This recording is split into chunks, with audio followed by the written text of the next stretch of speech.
salve povo, aqui é o Zelota de volta com o último capítulo dessa nossa saga asteca. E neste vídeo vamos ver como foi o período colonial, o que aconteceu com os astecas durante esse início da presença espanhola no seu antigo território. Vamos ver também o declínio populacional e também, por último, para fazer um fechamento, o legado que os astecas deixaram para os mexicanos. Bom, mas antes de eu contar essa história para vocês, eu peço a todos que dêem a porta no like, compartilhem com os amigos, que ajude mais o canal a crescer, valorize o meu trabalho. Vocês que são novos aqui, sejam muito bem-vindos. Eu trago muito conteúdo de antiguidade, de idade média, tem várias sagas e mini-sagas, povos do Ocidente, Oriente, África e Ásia, e agora também povos pré-colombianos. Me sigam lá no meu Instagram para vocês ficarem sabendo sempre que os vídeos forem postados e também participar das enquetes para escolher os vídeos que eu faço aqui no canal. Também tem a nossa área de membros, que é o Acampamento Zelota, onde lá eu posto o Curta com o Zelota, que é um vídeo com conteúdo extra dos vídeos aqui do canal, onde a gente continua com bate-papo. É um valor bastante acessível, vale a pena participar e dar uma força aqui também ao canal. Vídeos todas as quartas às 20 horas, sempre com a metodologia nada ortodoxa, com muitas imagens, muito conteúdo sem enrolação. Então vamos direto aqui para o período colonial. Bom, como eu falei no vídeo anterior, que foi o vídeo 4, nós tivemos a destruição da cidade de Tenochtitlan pelos espanhóis.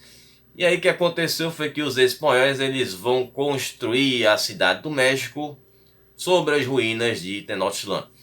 Então vocês lembram que lá no vídeo 1 eu falei que a cidade tinha ficava num lago, né? Que tinha aquele sistema onde o pessoal até andava de barco para se locomover pela cidade. Então os espanhóis eles aterraram aquele lago, né? Inclusive um lago de água salgada que eu falei naquele primeiro vídeo, que foi extinto, né? Foi extinto pelos espanhóis. Mas foi um sistema que foi sendo feito gradativamente dessa reconstrução dessa cidade, ou no caso da fundação da cidade do México por cima das ruínas da antiga Tenochtitlan.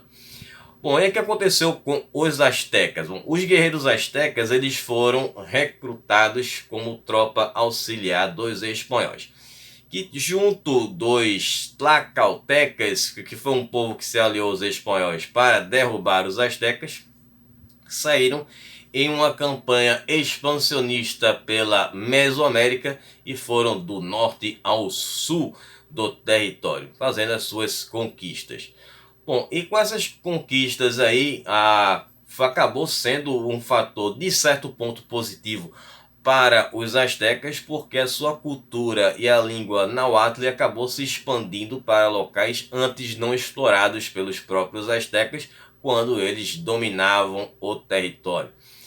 Bom, essas tropas auxiliares elas passaram a viver em assentamentos que foram construídos para eles, claro, sobre esse domínio espanhol. Bom, tinha a questão também de uma comunidade que foi fundada, chamada de San Juan Tenochtitlan, que vai ser governada pela última dinastia asteca que reinou durante o Império. E essa cidade, essa comunidade no caso, era uma divisa que ficava na cidade do México. Depois, no futuro, vamos ter governadores fantoches que foram ali escolhidos a dedo pelos espanhóis para fazer o que eles quisessem. Bom, com relação a esses governadores, que eu falo um pouco mais, assim, mais a fundo a respeito deles, um dos mais conhecidos foi o André de Tapia Motelquio. Bom, lembram que tinham as cidades-estados, né, que elas continuaram sendo governadas por nativos. Nesse ponto, os espanhóis eles preferiram não mexer para não dar confusão. Então eles mantiveram os nativos governando seu próprio povo nas suas cidades-estados, que antes tinham que pagar os tributos aos astecas, só que agora nós tivemos essa mudança dos tributos agora sendo pagos aos espanhóis, assim também como os trabalhos forçados. Bom, a questão que nós temos aqui é que esse cargo de governador ele vai ser hereditário. E outra questão também é que o nome do título do governador vai passar a ser Tlatoani, que era justamente o título de imperador asteca, né? Um fator aí que também vai ser uma mudança bem radical. Então esses governadores nativos eles vão ficar responsáveis pela organização política e social dos nativos, né, dos indígenas, e vão manter essa questão da arrecadação dos impostos e também esse trabalho obrigatório que eram feitos nas encomendas. As encomendas eram justamente esses pontos que faziam as arrecadações dos impostos e onde o trabalho forçado era feito. Bom, existia essa questão do trabalho forçado, mas não seria exatamente uma escravidão. Uma vez que quem não pudesse pagar o imposto, a pessoa pagaria com o trabalho.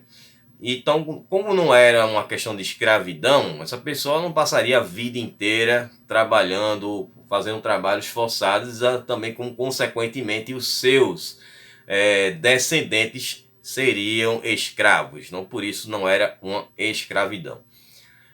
Então, uma outra questão também foi que esses governadores que eram nativos acabaram enriquecendo bastante com essas encomendas aí.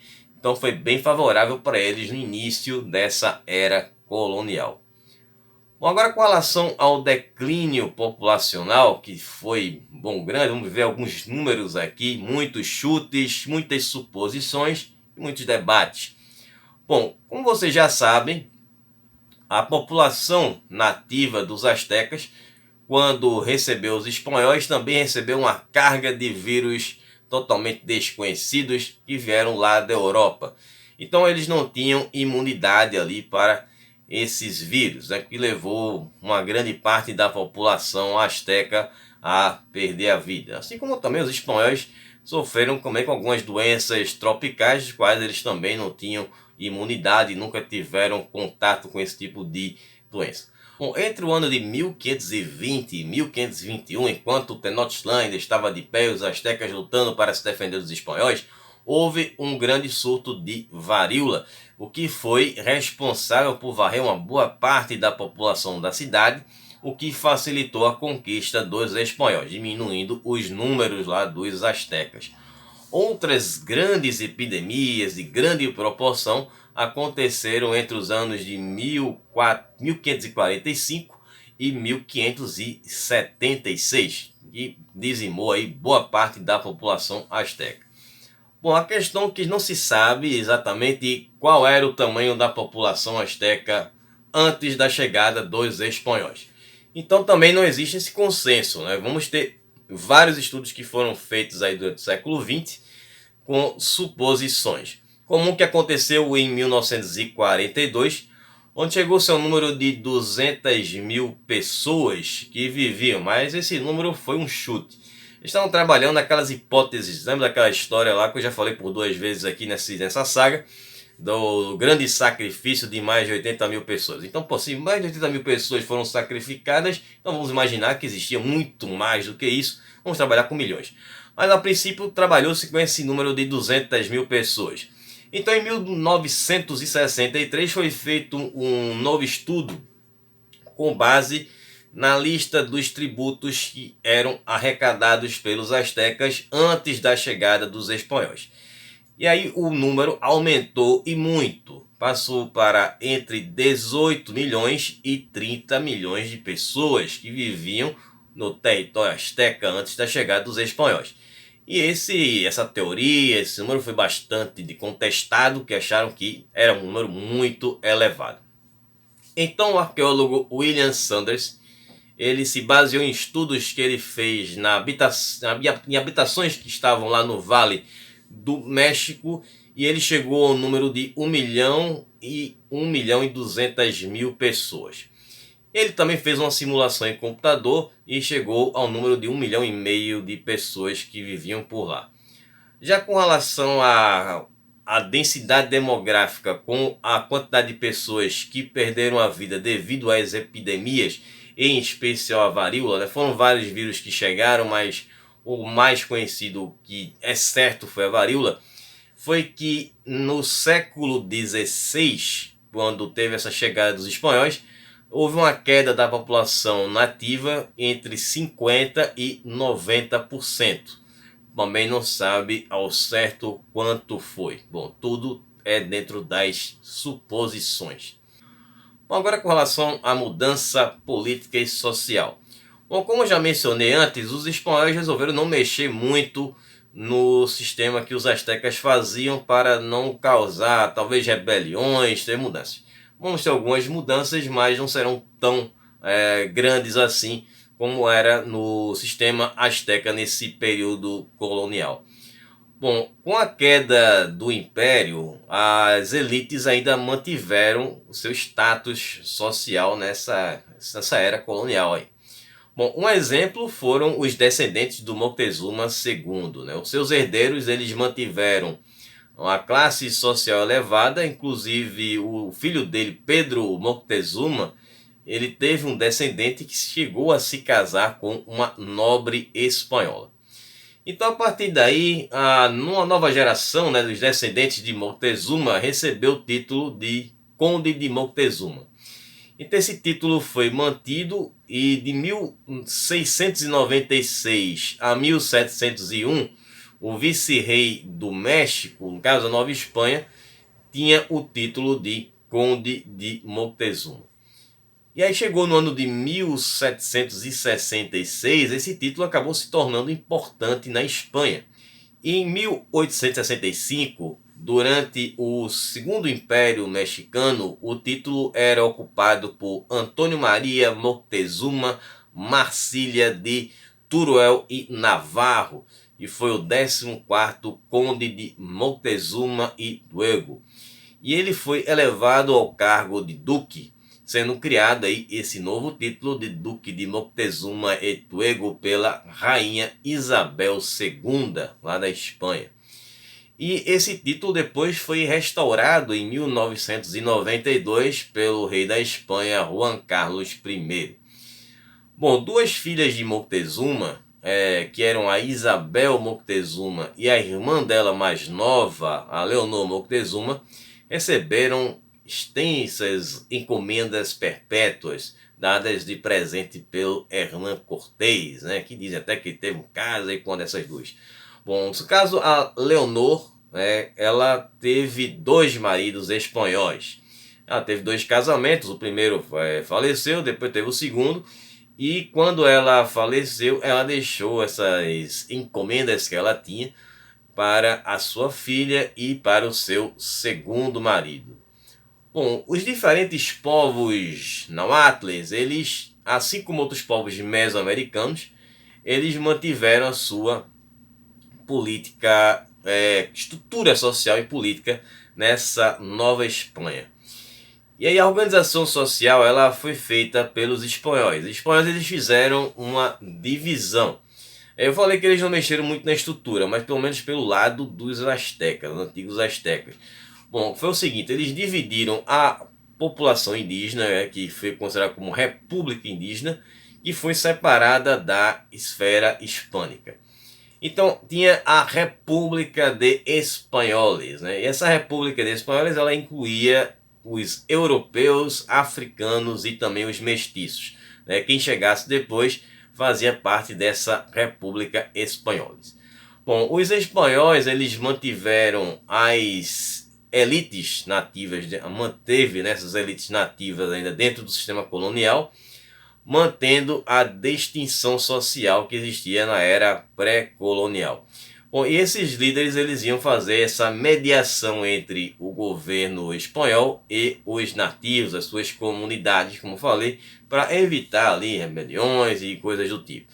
No caso dos espanhóis, eles tinha aquela questão de que eles não entendiam muito das leis que os astecas criaram, as leis deles, então eles preferiram não se meter muito nisso, contanto que esse governador ele se convertesse ao cristianismo e fosse, claro que, leal à coroa espanhola.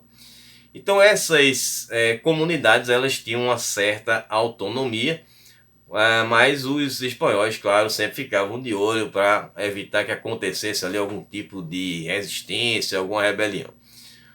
Bom, o sistema político, né, no caso aquelas altepetls, né, que eram as cidades-estados, elas vão permanecer sendo ali a base do governo espanhol, essa nova Espanha.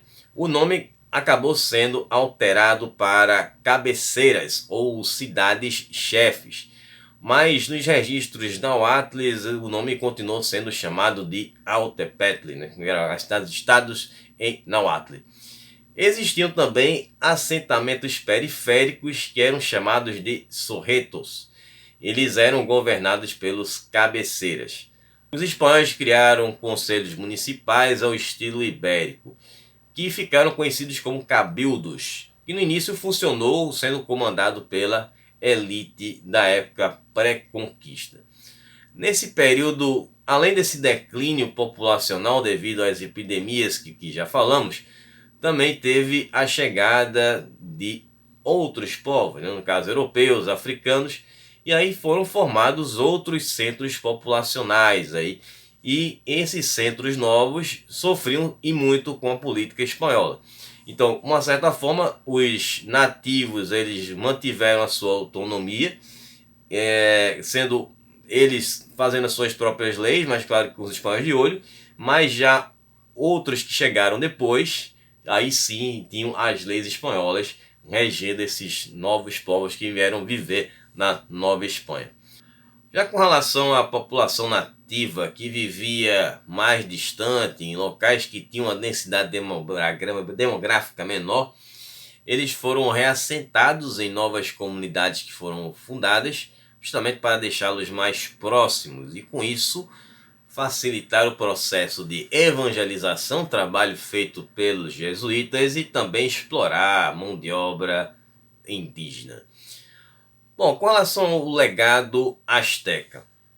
Bom, a cultura e a história asteca foram ali a pedra fundamental para a formação da identidade do México, quando o México se tornou independente em 1821. Na Europa, na época dos séculos 17 e 18, os astecas eles eram vistos como bárbaros, cruéis e culturalmente inferiores. Então os mexicanos eles começaram a buscar as suas raízes dentro da história dos astecas para poder encontrar a sua identidade. E aí foram feitos ali, eles foram atrás dos registros feitos pelos próprios astecas. E registros que foram feitos por quem esteve no território asteca, os espanhóis, os jesuítas. Então teve um padre, um jesuíta chamado Francisco Javier Carvieiro, que escreveu um livro chamado A História Antiga do México durante o seu período de exílio, após a expulsão dos jesuítas em 1767. Nesse livro ele traça a história dos mexicas lá do começo da época da migração até o último imperador, que foi o Cuauhtémoc, né? E ele defendeu o passado do mexicano, né, contra essas calúnias de historiadores eles contemporâneos que chamavam os astecas de bárbaros de cultura inferior. Bom, em 1790 foram feitas escavações na praça principal da cidade do México, e foram nessas escavações que encontraram a famosa Pedra do Calendário e também a estátua da divindade Coatlicue, que contribuíram para mudar essa imagem dos nativos astecas para os europeus, né, que achavam que era um povo atrasado, que eram índios, que eram bárbaros, mas viram que eles tinham essas grandes construções e esses grandes monumentos que eles fizeram. Bom, quando a Nova Espanha, no caso, se torna independente, assim que era chamado México antes, né, foi fundada a primeira monarquia em 1821. E aí a bandeira desse primeiro império asteca, ela tinha a famosa águia, né, em cima do cacto, com a cobra ali no bico, e tinha uma coroa na cabeça. Mas esse período monárquico esse período monárquico imperial, durou apenas um ano. E aí foi novamente instaurada, no caso agora, a República. E aí, com a bandeira nova da República, a coroa foi retirada da águia. Aí depois tivemos um segundo império mexicano com a intervenção francesa da época de Napoleão III. Esse domínio francês no México durou de 1863 a 1867. E quem ficou no governo foi o Maximiliano Habsburgo, também conhecido como Maximiliano I, que teve o apoio de alguns nativos com relação a esse sistema monárquico sendo reinstaurado. E os símbolos monárquicos voltaram para a bandeira do México, mas também com esse período curto aí de império, pelo menos foi mais longo do que o primeiro, esses símbolos foram novamente retirados com o fim do império, que acabou com o Maximiliano sendo executado. E aí a bandeira do México voltou a ter o seu brasão original, como a gente vê atualmente, né? E assim como o brasão do México de hoje, com o símbolo da águia, com a cobra no cacto, enfim, como a gente viu lá no primeiro vídeo. Bom, com relação a lugares e idiomas, bom, a língua náhuatl ela ainda é falada por 1,5 milhão de pessoas no México, nas partes mais montanhosas de lá, e também o espanhol mexicano incorporou algumas dessas palavras do náhuatl. Algumas regiões e também cidades do México, eles mantêm os mesmos nomes da época do Império Azteca. Bom, com relação à culinária, alguns elementos que são utilizados na culinária mexicana, eles eram utilizados pelos astecas, no caso como o milho, o feijão, a abóbora, tomate, o abacate. Não apenas os produtos, mas os nomes também são os mesmos que eram da língua náhuatl. Então esses produtos eles não eram conhecidos pelos espanhóis. Então quando os espanhóis conheceram, eles exportaram para a Europa. Tanto que o milho acaba sendo a base da culinária mexicana. E muitos desses pratos típicos do México, alguns deles são pratos ainda originalmente dos astecas. Inclusive um famoso prato de gafanhotos torrados. Bom, mas claro que a grande iguaria da culinária, no caso da herança asteca, foi o chocolate, né, que acabou também sendo levado pelos espanhóis para a Europa e foi um grande sucesso, né, ali depois, mais na frente, sendo aperfeiçoado pelos suíços, né. Bom, espero que vocês tenham gostado, que vocês tenham entendido. Temos mais agora uma enquete na sexta-feira. Eu vou fazer uma enquete antes para o pessoal escolher, vocês escolherem no caso, qual próxima saga vocês querem ver aqui no canal. Depois dessas 5 semanas vendo aqui os astecas, uma coisa diferente, né? Alguma outra civilização ou alguém aí, algum personagem. Bom, enfim, vocês vão decidir aí na enquete. Beleza? Então a gente se vê na próxima quarta. Um abraço do Zé Lota. Até lá. Falou, pessoal.